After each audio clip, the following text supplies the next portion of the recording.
Well, thank you very much, and I also want to thank the organizers for the wonderful conference, for inviting me, and also for scheduling me right after the firewall session, because I have to say, usually the DeSitter session is the craziest session of a meeting like this, but not today.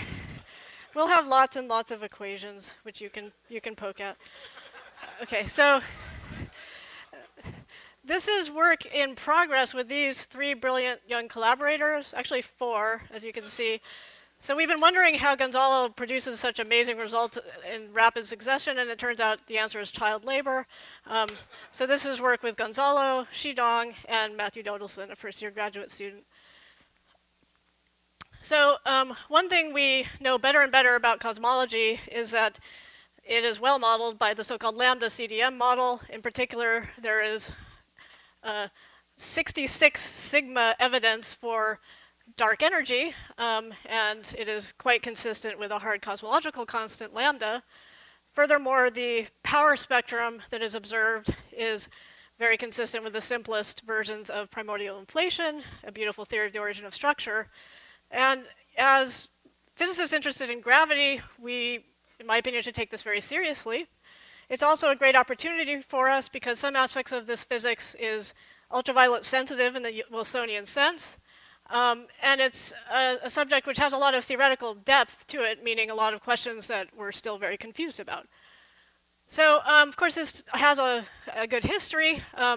Back in the 80s, some brave souls had the right idea that certain selection effects might drive us toward a non-zero cosmological constant, which was observed later in 1998, originally via supernova data, and now there's a cross-correlation with all sorts of probes that agree on this number.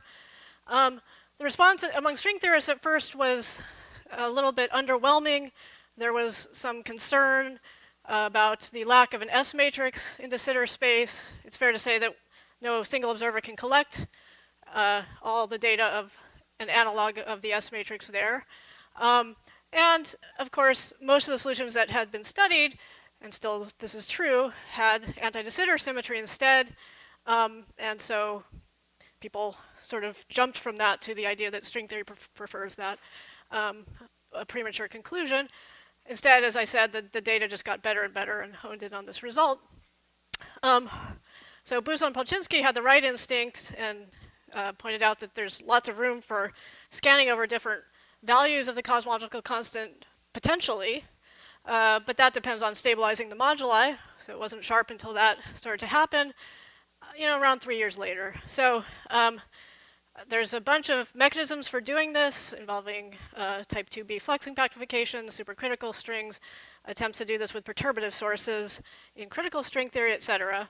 And these models are relatively complicated, and that's possibly for a very good reason. And another upshot of this was that these constructions led to various inflation mechanisms, which in themselves can be quite simple, and in some cases observationally testable, and in some cases even had an impact on how cosmological data is analyzed. So it's a good subject, I think, to continue with.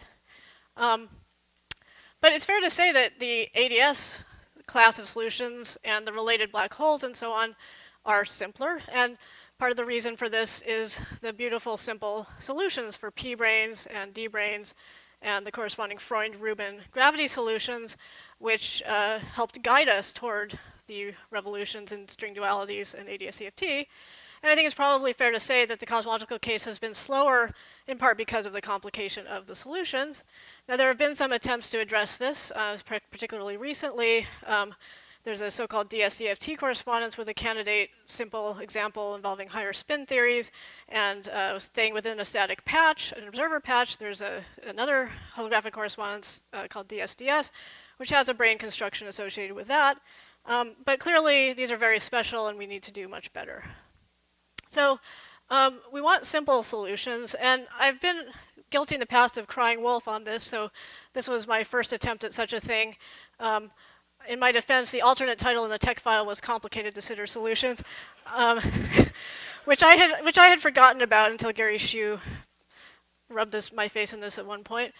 So I didn't even put the whole abstract here. It goes on and on, listing ingredients and caveats, et cetera. And but it helps stimulate a body of work aiming to understand better the structure and constraints and opportunities for perturbatively stabilizing moduli in string theory.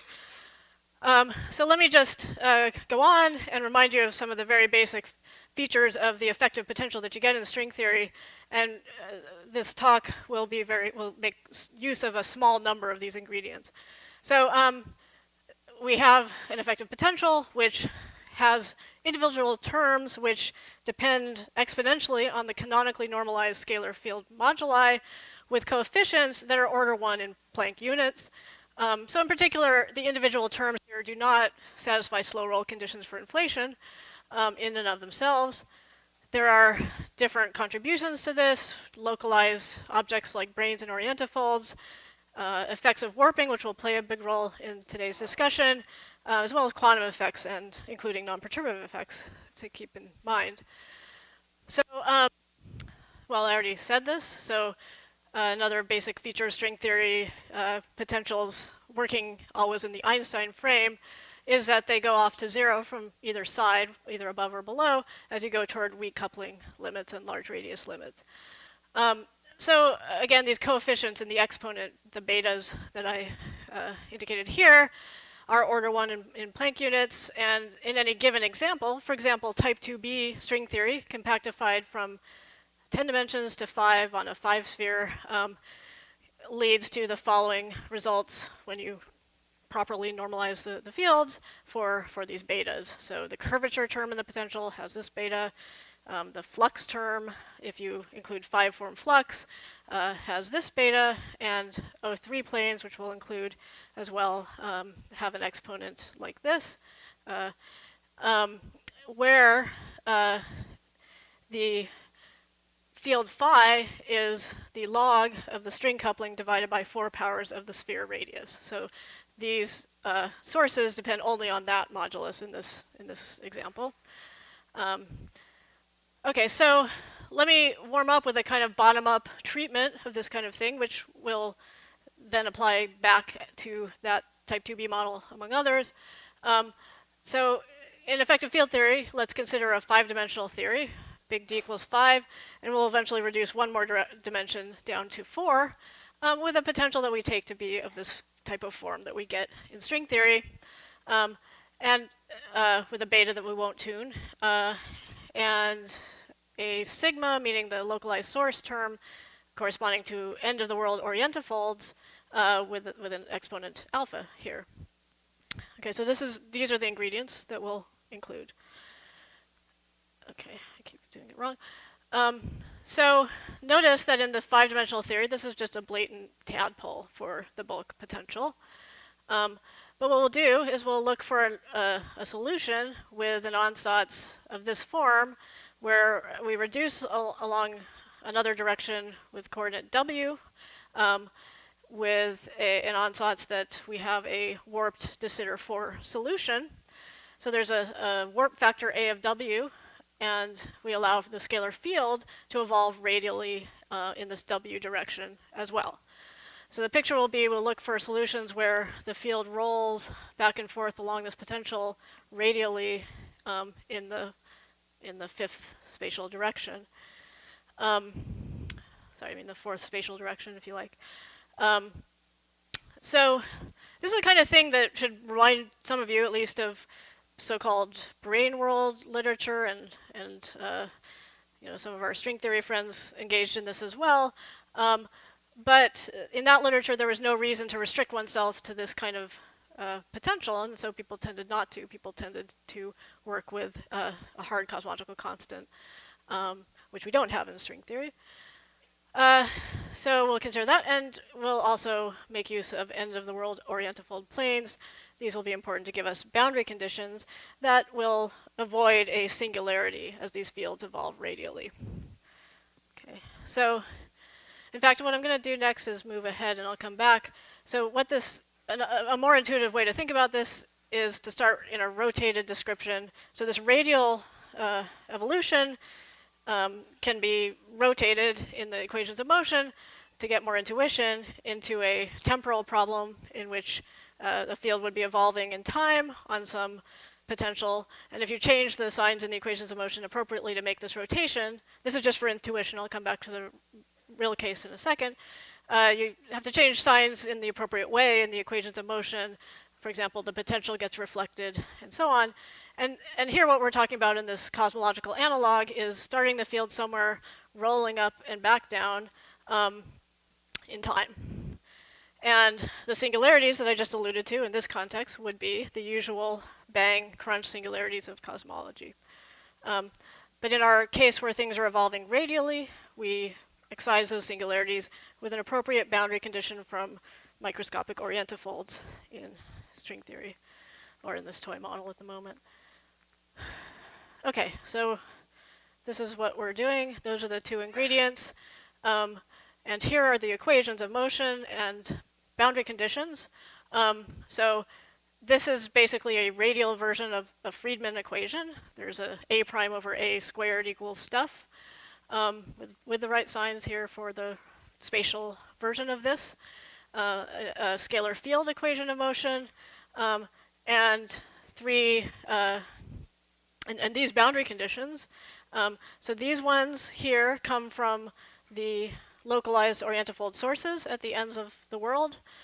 There's a boundary condition on the warp factor derivative and on the scalar field derivative, which depend on that sigma, which was e to the alpha phi, with alpha given to us by the theory.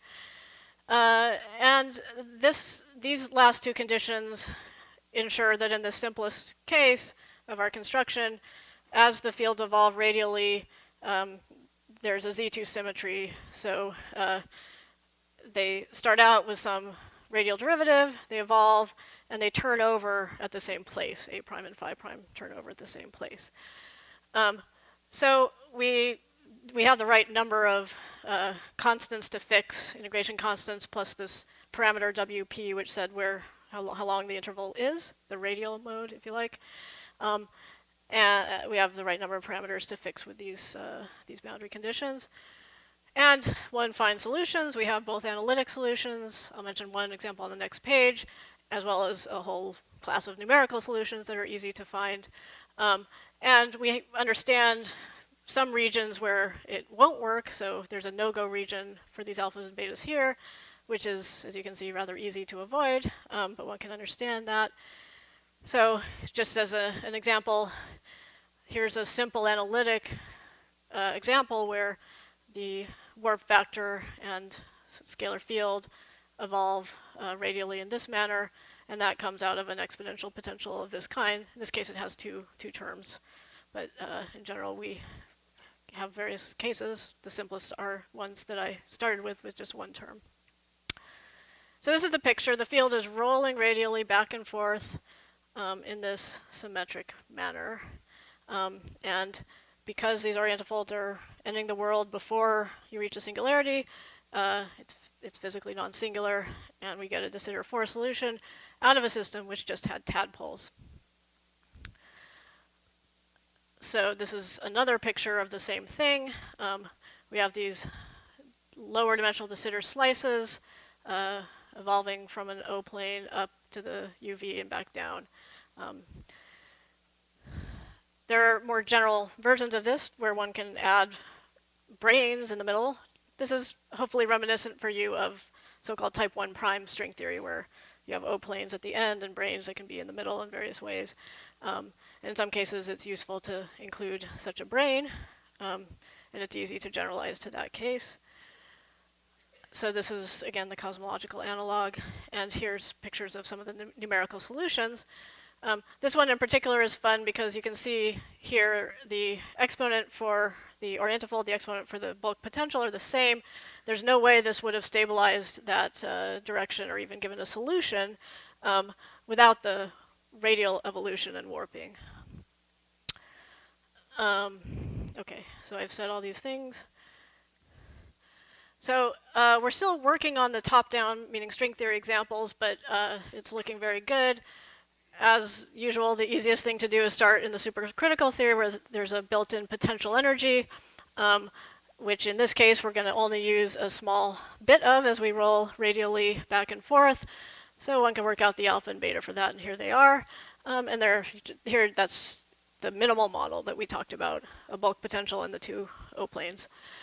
There is a type 2b critical theory version of this that we're working on, where one reduces first to 5 dimensions on a orbifold of a 5-sphere. One has flux potential that can be sourced by the O-plane, anti-O-plane, and also a ultraviolet brane, which is a PQ7 brane. These ingredients all depend only on this modulus that I mentioned before. Then there are subleading terms in the potential which source separately, say, the dilaton.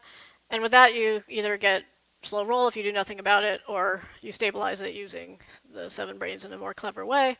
But the leading effects are here. And these are just random, semi-random examples. We expect a whole zoo of these things for the reason that I tried to indicate. So if we had treated this type 2b example in a naive way, reducing, smearing all the ingredients, this is what we would have gotten. And this is not appropriate. The warping and so on, radial evolution matter, but it gives a good estimate of the parametrics of our solution. And with the ingredients I mentioned, we have a parametric large radius or large ratio of r to the 4th to g string. The size little l here is the size of the interval I mentioned, which can be taken of order the sphere radius or smaller. And we can, therefore, because of these scalings, maintain corrections to be small. There's other stuff going on microscopically, which we want to eventually treat more completely in a 10-dimensional solution. So far, I basically reduced down to 5 dimensions using an effective field theory description, and then did the last bit taking into account the full solution with the warping and the radial gradients. What's going on microscopically is fairly simple, but it does source a different mode of the sphere, an SO4 invariant squashing mode of the sphere.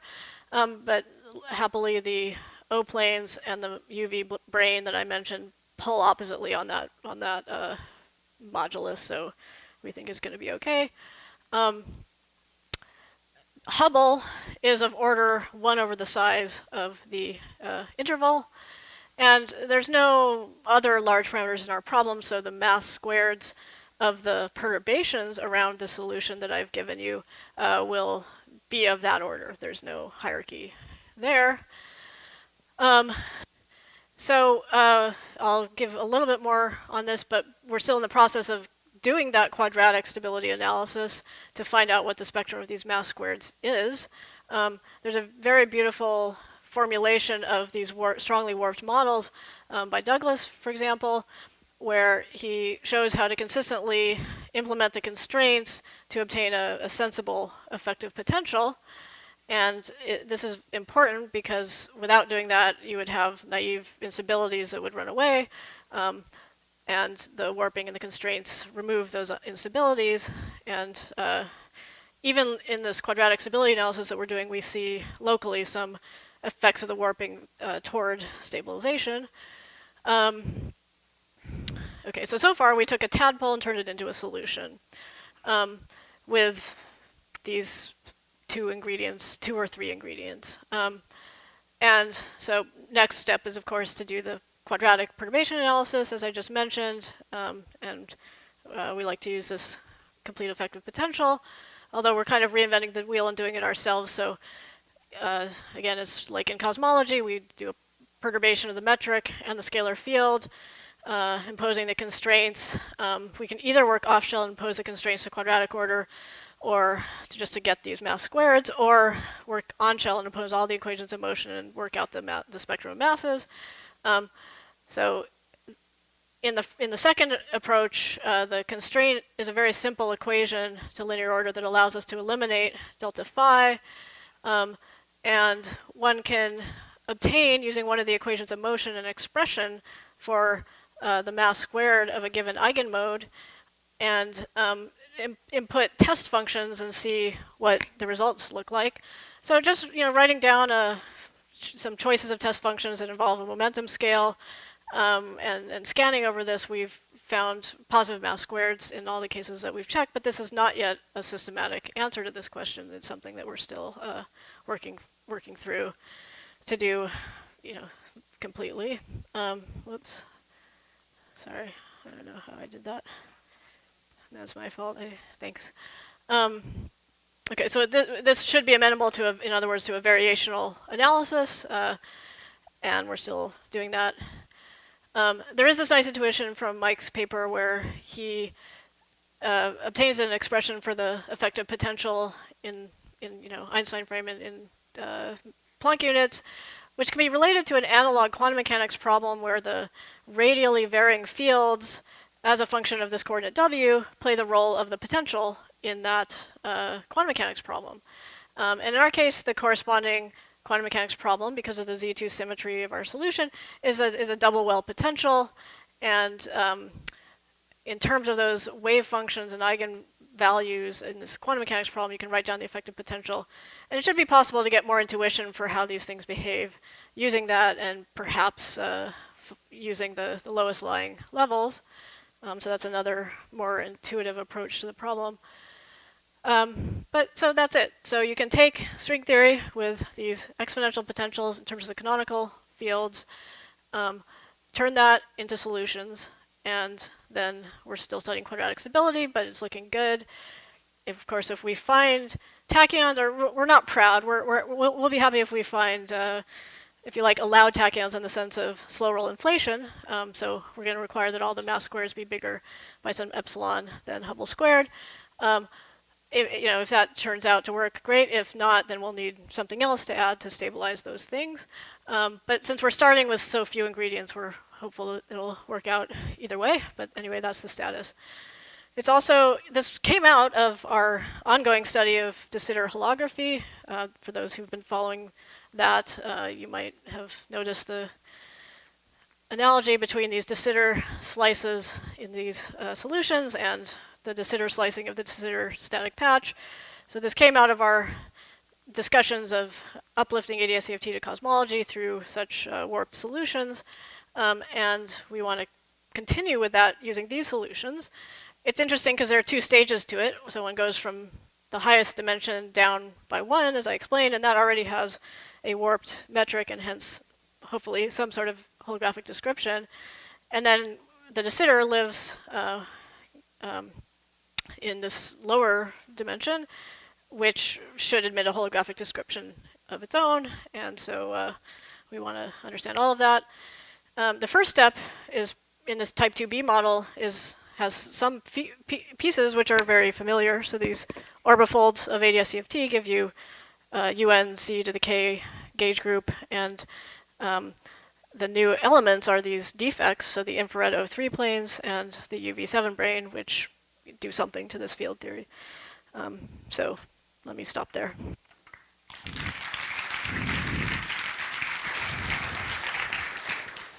So we have a time for the couple of questions. Okay.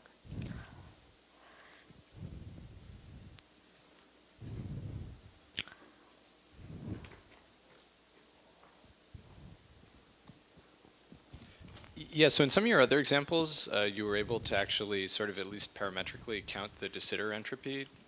Is that something that you can imagine doing in these constructions? Well, the hope here is to go there with the hope that because these are so much simpler, there's a much bigger chance of being able to do that, and maybe even capture the coefficient. So that's definitely the direction we want to take this. But we're still doing the quadratic stability first. So yeah, it's a great question.